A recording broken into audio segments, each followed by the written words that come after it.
Hey, folks. Thanks for stopping by Kaiser's Castle. That was Axion Ghost inside the Wehrwolf bunker. And today, thank you for stopping by Kaiser's Castle. Drawbridge is lowered. Take a seat on my big orange couch. Grab yourself a hot coffee, a hot tea. Get yourself a soda and or an adult libation as myself and my co-host for this episode, Baz, has done. He's going to bring, to start the show off, to give it a little pizzazz instead of me boring you with my talk, he's going to start off explaining his perception and perspective uniquely from the European side of the pond. You'll notice his little accent, and he happens to have some thoughts on things that you might want to listen to on what happened in the Strait of Hormuz. With that being said, Baz, welcome to Kaiser's Castle, brother. Cheers, brother. Thank you. It's always a pleasure to be on one of your shows, sitting on your big orange couch and sharing a drink and just chatting shit, basically. Yeah. So thanks for the introduction. You do me proud. Yeah. It's just obviously we've had a little chat about this fuckery that's going on in the Gulf of Oman at the minute. What with the supposed Iranian attacks on these two boats, the Front Altair, and the Japanese freighter Kakuga Courageous. It's obviously you might have seen the footage of the IRGC, the Revolutionary Guards attack boat, taking the mine off the side of the Japanese freighter, the unexploded mine. Yep. And yeah, so it's raising a lot of questions. There's knee-jerk reactions going on, not only in the States but in the UK and in Saudi, and obviously everybody's pointing fingers, wagging the finger at Iran for their supposed terrorist attack on these two vessels that are in international waters. And it's a dangerous game that everybody's playing, especially Iran. Um, if they don't get sort of a handle on this situation, because you know how it goes. One thing leads to another, and before you know it, there's cruise missiles launched from UK and US vessels slamming into Tehran, and then it just goes pear shaped from there. Oh, Um, yeah. yeah, so I mean, what we've got to do is we've got to look at it first of all from a non-military view, an outsider's view of what was going on, get some of the facts and stuff like that. Now, obviously, there's all the news channels have jumped onto it, and what you've got to do, and we've mentioned it in previous shows, is to sort of break down what you're reading from not just one but a multitude of different sources, and not just the US UK friendly ones. You've got to look at the Al Jazeera's, you've got to look at the RT, and stuff like that to get a wider picture of both sides of the story. And I think that's what I've been doing over the past couple of days. It's just looking at what's going on. Was it in fact what we're saying it is, and stuff like that. Yep. So obviously, from the layman's terms, you've got these Quds Force, these Revolutionary Guard boats cruising up next to this Japanese tanker at night and taking off on an exploded limpet mine, magnetic mine from there. And and obviously there was ones that detonated and have damaged these vessels quite severely. Luckily, there's been no loss of life. Um, it happened about 20 miles from the southern coast or the southeast coast of Iran, off the coast from a place called Jask. Sorry. Um, it's it's a difficult one in to sort of like approach. What should we do about it? Purely because of, again, it's not having all the facts. Like we spoke to about before the show, I personally, I don't think this is a state sponsored sort of attack, because yes, the Iranians have sort of extremist elements within their military, within their command, within their political sort of spheres, but to do this in international waters, is all fingers point to Iran. You know, it's a bit ignorant to think that it is definitely state sponsored. I'll be very surprised if it is. But like we were saying, the Quds Force, their sole sort of job is guerrilla warfare, sort of their version of special forces. Um, Obviously, they're the biggest ones that are involved in regional terrorism. Um, with an Iranian face on it. We saw many times in Afghanistan. You see them in Iraq. And there's even in sort of like Syria, Libya, places like that. They spread the love, if you know what I mean. They Oh, definitely. uh, yeah, they apply their skill set throughout that region to strengthen their relations. Not only that, what you've got to think of as well is the external sort of stakeholders in this. Um, it's to a certain extent the Pakistanis, especially with places like Afghanistan, have had their fingers in that pie. And let's be honest, the Quds and the ISI are working hand in hand. Um, Always. and again, they had sort of they were more standalone in Iraq, but again they were backed up by and trained, so it was sort of mutual love affair with the differing sort of terror groups, insurgency groups, and stuff like that. So that's their sort of MO. Now, obviously, they've been given a mission statement by someone in the military saying this is what you need to do. You need to destabilize, you know, relations or the sort of like sense of security The trade for routes. yeah. So it's obviously going to damage the US. It's going to damage the Western world if our shipping companies no longer want to be cutting around the Gulf of Oman because we can't protect our vessels. But to do a state-sponsored terrorism, that's what it is. A state-sponsored terrorism attacking. You could understand if it was a British or it was an American freighter, even though it'd still be classed as terrorism. But it's this Japanese vessel, and I think the other one was Norwegian. Don't quote me on that. So again, it's yes, the US and the UK have sort of like taken the reins of this because that's what we do. We like sticking our fingers in pies and stuff like that. But because we are world powers, a superpower as the US and a world power as the UK is.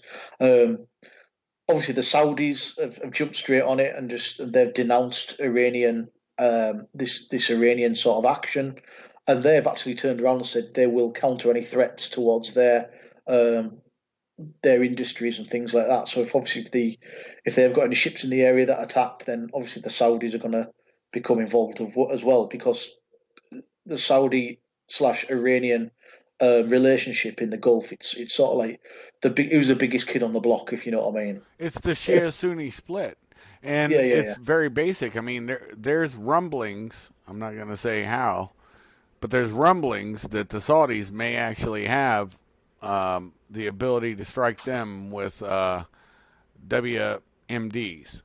yeah, And so that also brings another thing into the equation because we've seen what's been going on with the oppression of Yemen from the kingdom. Um, if we need to flash back for a second, just and then I'll bring it back to Soleimani, Qasim Soleimani, also known as Haj Qasim. Um, anyways, the point being is, do you remember a certain gun dealer's nephew who got offed a few months back? yeah. I was on sort of the fringes Yeah, of that information. Yeah, yeah, and remember that gentleman um, was a newspaper guy, right? But yeah, see, the family business by Khashoggi was built. Their empire was built on being Saudi weapons merchants. We did a show on that, yeah, and it also dovetails into our mercenary versus contractor conversations. Now, to bring it back up to where we're at now, a lot of people don't know Qasim Soleimani. He has been in the IRGC, the Iranian Revolutionary uh, Guard Force. Okay, he has been in there, or Corps. He has been in there since '79 when they took over from the Shah, the Student Revolution, and he made moves. This is the thing that I find most disturbing, and I'm sure there's some analysts that might have picked up on it, quote, quote, might've, quote, quote. I need to say that, not like I know anybody. Um, that he put out that he was pulling out the more virulent Islamists off of vessels, because you're very correct with your assertion on what the RGC is. Um, they have their own Air Force, Army, and Navy. And he said he was going to pull them back to cool the tensions that was happening between the U.S. and Iran. Well, he's duplicitous. I understand how his mind works, because during my time in Iraq, I have a picture of me next to a vehicle. You've seen it before, the white vehicle, where somebody slapped on a Sistani photo, a little propaganda photo on our, vehicle, like trying to tell us, and this is in Shia world, in Al Qut, Wasat province, Iraq, about 40 kilometers from Iran. And that's why I put that photo up, because it's very relevant to today. So the Quds Force, and I love how you brought in the ISI.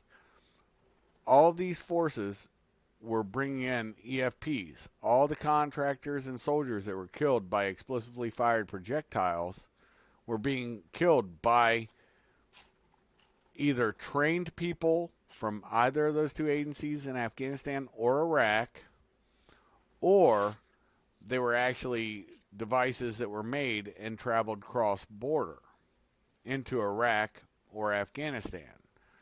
That's a fact. Now, but him throwing that out so publicly, even there was no loss of life, which is good, but the problem is they're flagged vessels. And I see another problem, and push back on me truthfully, brother. I'm not claiming I was there, so I know, because I don't. You don't. Sure there. You know how that works, brother. Yeah. There's a lot of people who claim they were there, but I was not for this thing that just went on. If you publicly go against the mullahs and everybody, you're gonna have to take over. Yeah. So if I know where you're going with that one. So if you're publicly taking over the mullahs, you're out speaking against them. There's a lot of resentment held against those that speak out against sort of like the more militant Islam, the extremist Islam there. You've got to tickle the mullahs' balls to a certain extent. You've got to keep those sweet, as well as the leaders of your political sphere, the military sphere. It's a bit of a it's foggy at best. It's like in Saudi, you've got the mullahs in Saudi, you've got the military, the religious police, you've got the royal family.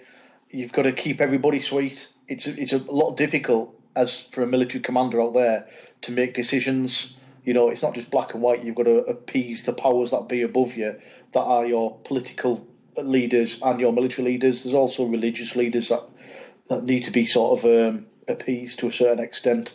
Oh, exactly, and that was the whole problem I think we see with Soleimani. And what I see with that is the only way we could avert something is if he publicly tried and found those people to be in violation and not doing it through an actual state sanctioned event. If they did that publicly, then that would probably soften tensions. But in all honesty, that would probably make him number one on the hit parade in his own country. Mm. And so he's in a caught between the devil and the deep blue sea. If he was actually honest in his trying to limit the provocations, then his only reaction will make him more inviolate to attacks within his own nation state. And that's something I think people don't think about. Some people, I guess, maybe do. Some people. but others don't. And there's always been the neocon, neo-Prague push for war in that region, anyways, between us and Iran. So Mm. that's the issue I see. Yeah, it's like the thorn in the side of the Middle East, Iran, aren't they? We've got Iraq is just a hotbed now, just absolute fuckery, And is it going to get any better? Not for a long time. The Afghanistan problem will never be solved. Let's be honest, It's not been because solved in centuries. centuries. You know Yep. what I mean? That's the second time the Brits have been there. The Russians have been there. Obviously, the Americans have been there now.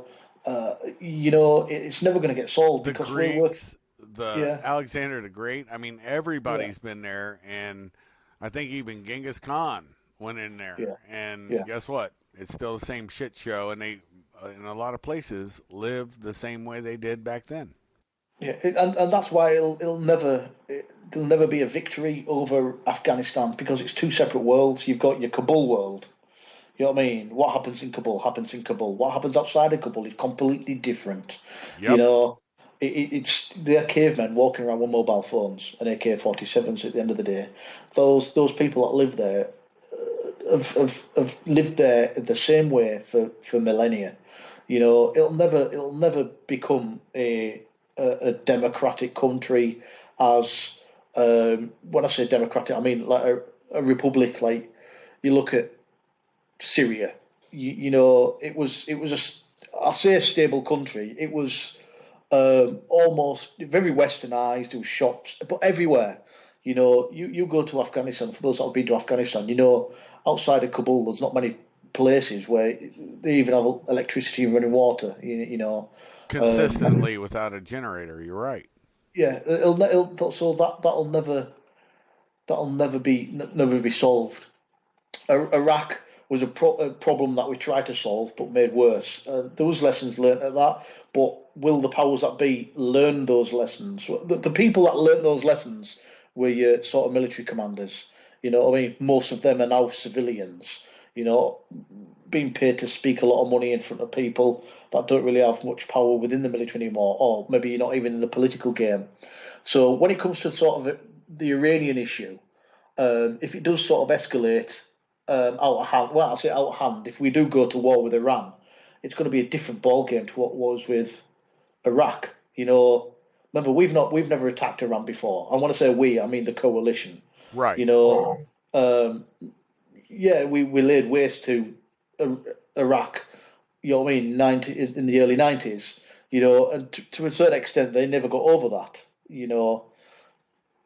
Well, the Iran. entire Iran Iraq war was subsidized through Saddam. Of course, we had to get rid of him, just like we did Noriega from Panama Yeah, for doing the same things that we. And guess what? We did it again under the neo Prague, neo progressive, the Hilda Beast with Libya with yeah. wow, Gaddafi. Gaddafi. So my point means at one time when Bush built his coalition and everything was on the Iraq and Afghan borders, all those bases, um, there could have been a shot at maybe taking Iran. We don't have that anymore. Mm. Not a stable frontier to jump off with logistics and everything. But what we do have is a serious shitstorm. And Iran is called Iran because they consider themselves, because they're Persians, they think they're better than the Arabs that surround them. And Iran actually translates into Aryan. They are the white, quote unquote, white supremacists. You look at most Persians, they look just like you and I. Most of them are not brown of skin, olive of skin. And so then that becomes a whole different dichotomy where you're going to have everybody saying, look at these look at the social justice warrior shit that we started. And it's starting to clue me in now why this started. They're white of face and they're oppressing brown people. Think about that. There's something going on that's larger that I've just only recently started to click into. Your thoughts? Yeah, yeah, I agree. I agree. Going back to the point where you were on about like the jump off. You know what I mean? That time when we were in Iraq and Afghanistan, we had thousands upon thousands of troops. You know what I mean? I mean, in some circumstances, within walking distance of the Iranian border. You know, you look at Yep. Afghanistan. We had Camp Bastion, we had Leatherneck. Obviously, that Bastion and Leatherneck were encompassed in one big fucking camp, and that's within driving distance, flying distance of the Iranian border. Obviously, there's Herat on the border there. Would have probably taken that and then pushed our way in from there with again with a pincer movement from Iraq, you know, from sort of like down Basra way across the thing, and then obviously you have the southern coast, southeastern coast, where obviously we have our naval vessels stationed. So yeah, we had the opportunity, but there was we had the opportunity. We didn't have the reasons or the hunger to do so. You know, we were seeing enough body bags come back, enough flag draped coffins to come back. We couldn't justify stumping up more war treasure and more men and women to push into combat with Iran. Um, and again, it's a different. If you think when we went into Iraq and Afghanistan, they were for good reasons. You know what I mean? Reasons bigger than a couple of Limpet mines on vessels. You know, a lot happened. A lot worse happens off the coast of Somalia. Let's be honest. You know, where crew people, crewmen from a multitude of international vessels are killed on a regular basis by Somali pirates. You know, we aren't waging war in Somalia. It's the devil. You know what I mean? It's that devil that we know, the Iranian evil. You know, and I think yes, it's getting out of hand. That's what it's doing. It's getting out of hand. This um, action that's been taken against these vessels by Iranian forces, whether it's state sponsored or whether it's just the actions of a certain amount of overzealous Islamists, or whether it's a rogue commander, whatever. You know, I think what we need to do is sort of be patient and see where it goes from here. Put the onus on Iran. If Iran then want to push this further, then obviously it's those escalating the situation. And we're going to go back to obviously the commander of this. He's going to save face. Is the Iranians going to save face on this? Are they going to say yes, we've got some idiots out of control, or are they going to turn around and say right, we need to save face on this and say this is state sponsored? To that end, obviously you've got a Norwegian and a Japanese vessel that have been attacked in international waters. Right. You know, then obviously because certainly with Japan, it's attack one, attack all. You know, no, I know the Norwegians they won't be too happy about it. The Japanese, whether the Japanese could do anything about it, I don't know. The Norwegians couldn't do much about it, but they've certainly got some very capable and competent special forces Yes, they that would do. that would lay waste to the Quds Force. Numbers depending, you know. But Exactly. Numbers again, dependent. what we're going to realise is Iran is one of the biggest standing armies in the world. You know, like I say, they aren't Iraq. They haven't got a two-bit fucking tank force. These guys are highly trained. They're highly motivated. Um, they've got a lot better kit. Obviously, they're getting kit from all over the world. They've got a lot of Russian kit, Chinese. You know, it won't be as cut and North dry as Korean. yeah, it won't be as cut as dry as Iraq was. So we need to be very careful because we're going to see a lot more flag draped coffins come back if we do go to war with them. Um, And on this Father's Day, my son's in the Marine Corps, so definitely I don't want to see that yeah, because that's bad juju. But yeah, he just doesn't have the skill set I have. I mean, he's good at what he does, but and he's very good at it. He's very professional.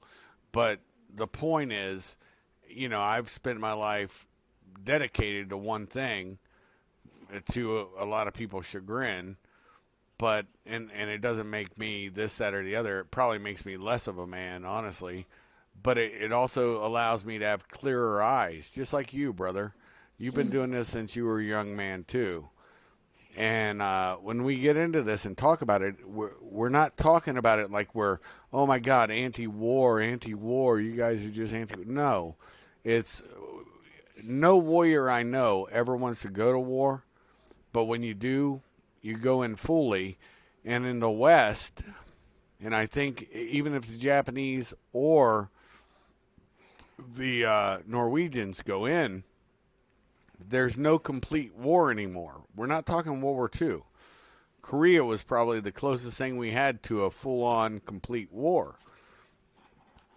Vietnam was definitely a political war, and every war since on both sides, except I guess you guys did a pretty bang up job in the Malayan incident and also with the Omani Falklands. and the Yeah. Falklands incidents. But Falklands really mirrors, if you think about it, go back to the time of Thatcher and Reagan. The Falklands really mirrors our invasion of Grenada, Yeah. and but they were both small islands. We were able to take them, and we had complete public support there. You're not having that in Iran. Yeah, there's a green movement, but it's minuscule. Mm. And the old guard of the Iranian Revolutionary Guard Corps are not going to willingly give up power, even though there's a pushback now against it. I don't think it's going to be bloodless or intimidationless or anything else. It's not like we can drop flyers and drop liberator pistols and tell the people to rise up. You understand what I mean? Yeah. And again, Iran is a lot more sort of, I want to say westernized, but it's a lot more modern than Iraq was. You know what I mean? The people there in Iran are a lot more not way inclined to say. You look at Iraq, and they've lived under that dictator for so many years. It's become quite a hostile place to live. Even though there's people living their lives every single day, but it's a hostile place to live. Iran, to a certain extent, is a lot like Saudi, I think. You Yes, it know, is. it's secular, but when you go there and you're expecting camels and deserts and shit like that, but you go to the main place like Tehran, it's like any city. It's like Los Angeles. It's like New New York. It's York like City, London. yep, London. It's like Tel Aviv. It's like I won't say Dubai because Dubai's a microcosm of just oil money. But you know where I'm coming from. It's there's normal people. They aren't working around in burqas and things like that. Fuck, You bro. know. In reality, Dubai's like Disneyland, and Yeah. I mean that for real. Dubai is such a fantasy world because of their oil money It's that when you fake. go there, I honestly don't think there's Bahrain is a close second and another UAE country, but Kuwait's close to it, but still it has some seedy areas, whatever. But the point being is, until you've actually gone there, boots on the ground, stood there, looked at it, seen what's going on, you don't realize the disconnect. What wealth from these Arab countries has done to them. It's kind of hobbled them. I Mm. mean, you and I both have friends from all over the world that we've had to work with, and some were good, some were bad. Not the friends. The friends are who they are. They earn their loyalty. Um, but the problem is they are just as decadent as the West, and then you have the mullahs and oh my goodness, um, the leader of Iran, the religious leader, the Ayatollah. You have him. Dude, I was mind dumping. I can't believe. Dude, I hate getting old. You have the Ayatollah and the mullahs, everybody around him, his advisors, and they're old school. And they're hungry where everybody else is satiated because of their riches. And under the Shah, yeah, it was a dictatorship, but the people, every Iranian I've met over here in the U.S., I don't know about you over there in the U.K., but every Iranian under the Shah that I've ever met loved the Shah. So maybe Yeah. they were the rich people that were able to escape. Who knows? But yeah, it's sort of like the same thing. This false dichotomy they have with the Chilean leader Pinochet.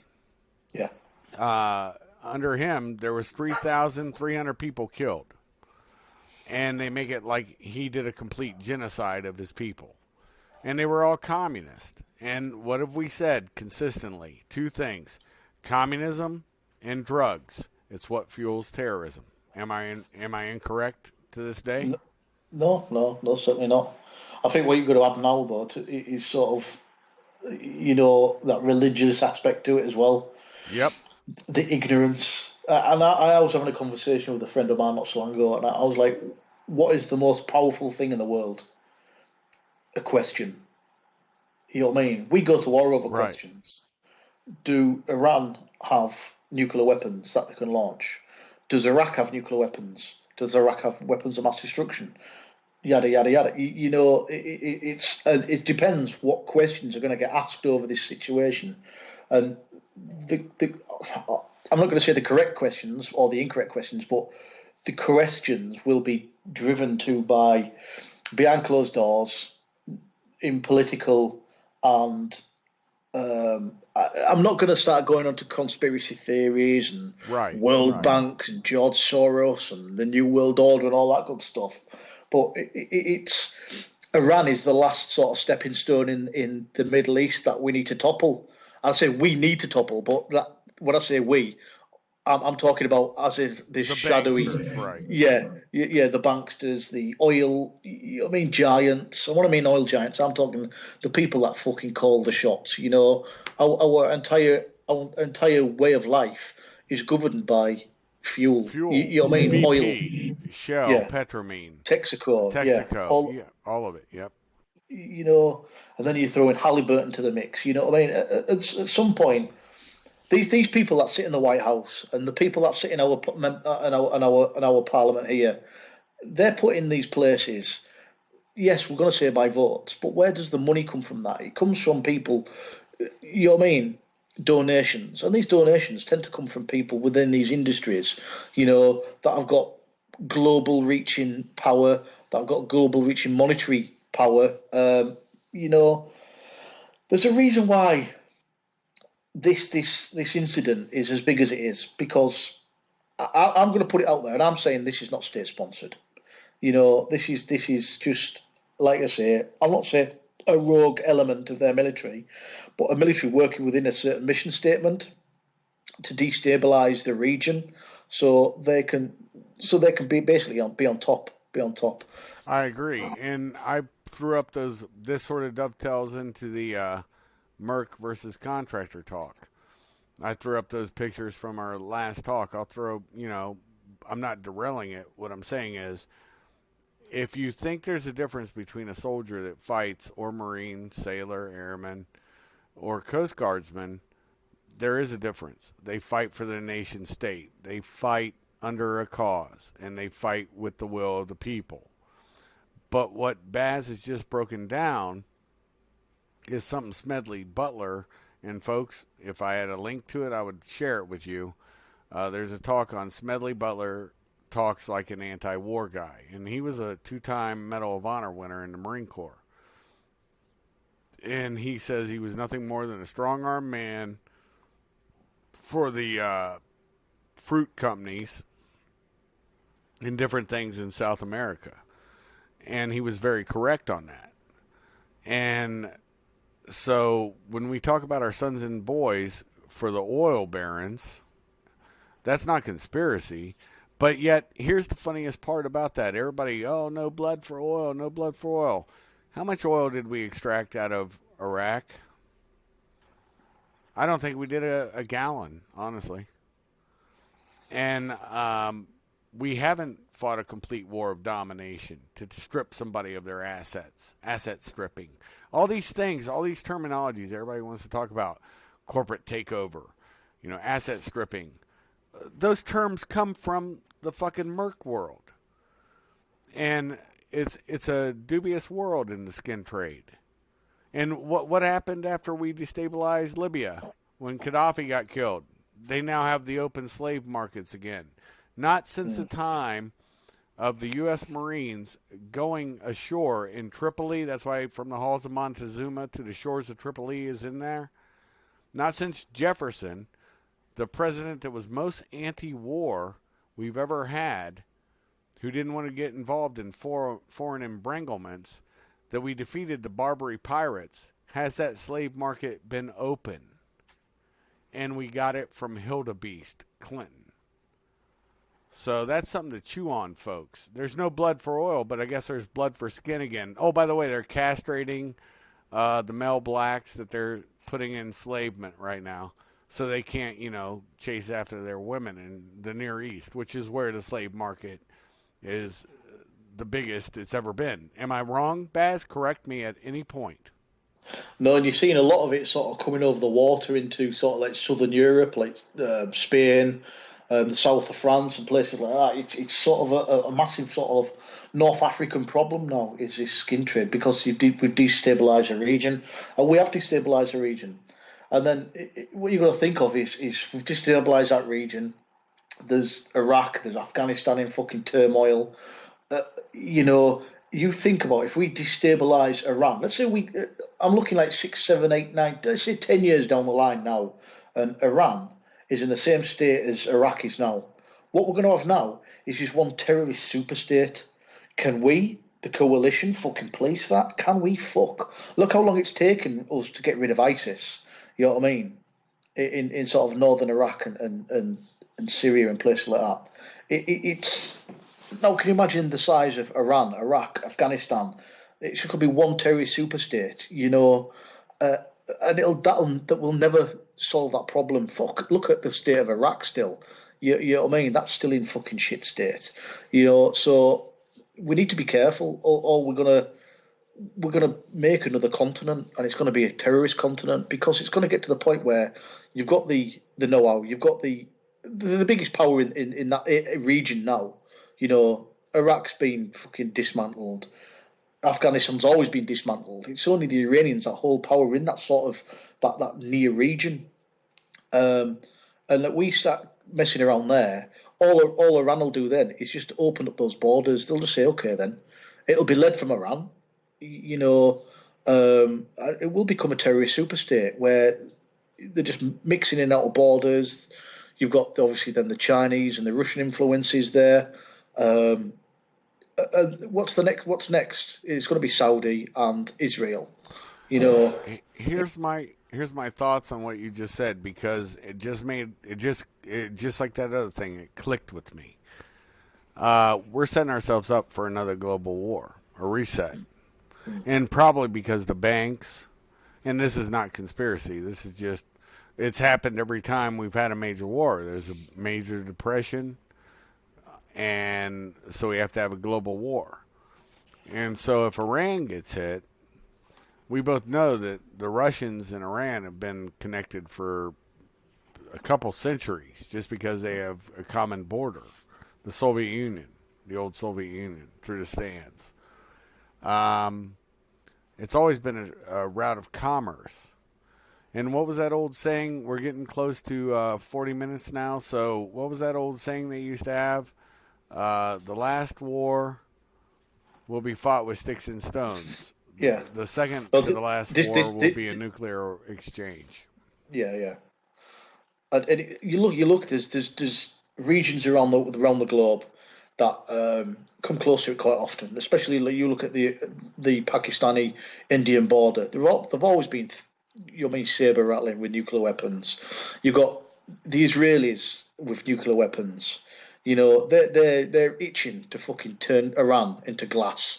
I mean, look, you look at the first Gulf War, where Ariel Sharon turned around to General Schwarzkopf. He said, "One more Scud lands on Israeli soil, I'm going to turn Baghdad to glass.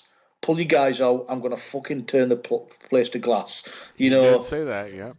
Yeah, you've got the Saudis, and though the Saudis, as much as they want to sort of like wave the dicks about, the Saudis like the status quo because of the oil money. They don't want that to get fucked up because there's an end to this. Saudi will not pump oil out the ground forever, and they know this. They reckon in about 50 years that the sand's going to run dry, and then Saudi is left up shit creek because, let's be honest, it's not got much else going for it. So, do they want to bring that demise early? No, they don't. Um, Well, I'm not a big fan of the abiotic oil thing where they only have a few years. I think it's something naturally produced in the earth. But what I will say, I don't think it's fossil fuel. That's just my opinion. It doesn't matter. I'm the foremost expert on my opinion. That's it. Um, but the greater point is something you brought up too. Saudi Arabia, Kuwait, all of the UAE. They're in bed with Israel just like everybody else is. So when Sharon said that statement, it was very clear. It was clear that, hey, I'm going to do that to Baghdad. I might do it to you too. And here's a prime example. There was a company, anyways. I don't want to get into it. I talked about it with another brother of mine. I don't want to out him or anything else. But the greater point being, is if you don't think there's Mossad and Israelis in those countries, uh, you're gravely mistaken. And even in Iran, as much as they'll deny it, even in Iraq, um, all of them will deny there's any Israelis there, but there are. And it's usually with the stamp of the state saying it's okay to have them there. And we're talking like IDF kind of dudes. So, that's yeah, just a fact. And, whatever. yeah. It's the Israelis quickly learned a lesson.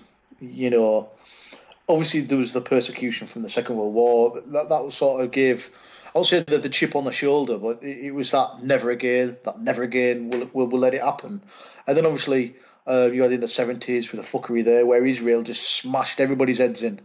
Where I read something not so long ago where the Egyptian was it the Egyptian general or the Egyptian prime minister got a phone call one morning from obviously it was I can't remember if it's from Al Sharon himself or someone connected.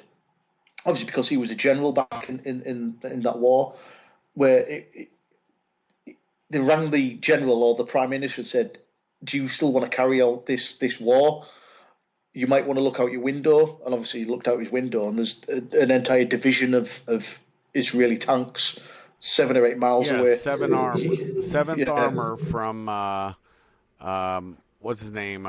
His brother's division. It was seventh Israeli armor, and it was out of he's why am I mind up in his name? Netanyahu. It was yeah, Netanyahu's brother who led seventh armor. yeah.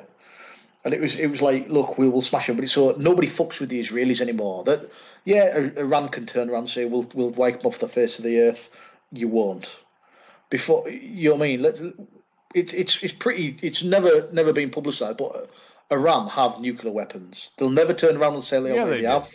Their foreign secretary always denies that he doesn't know how many nuclear weapons they've got. They've got enough. They've got enough to turn that entire region into a fucking glass car park for 50,000 years. You know, Operation David. Hey, yeah, but we are now at the 45-minute mark, bruh. I want to keep this short. But yeah, you've been hitting spot on with all four cylinders, or all six or eight, however many you're pumping out with your vehicle over there in the UK. but but the point is we've touched a lot of good topics.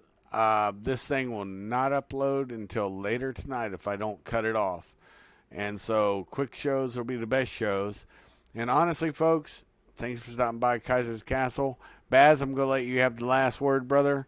And then I'm going to play Sojourn to Sikkim as the outro by Axion Ghost. Link will be in the description. cheers, brother. Thank you. I think to summarise, what we're going to do is be patient. It's not to do that knee jerk reaction like we usually do, and it's already happening.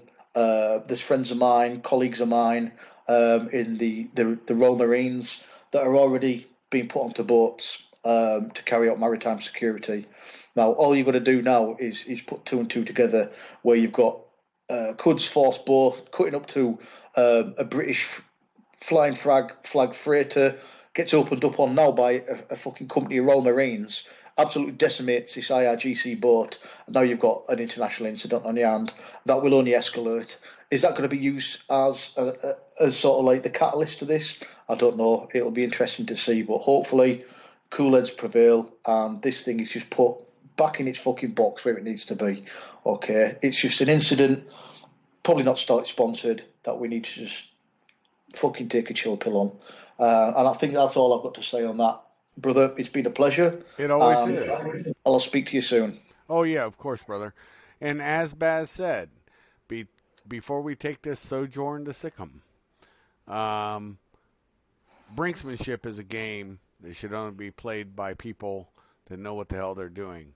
And unfortunately, in this time and age, there are very few that understand the game of brinksmanship. They did during the Cold War because there's real, quote unquote, real uh, things at stake. But we're talking civilizational things are at stake now. And we thought it was during the Cold War, but guess what? The Russians weren't much different than we were. They were just communist. We're talking about going back to the 7th century. Do you want to go there? Well, if you do, stick around because I'll be on the journey with you. With that being said, chef out.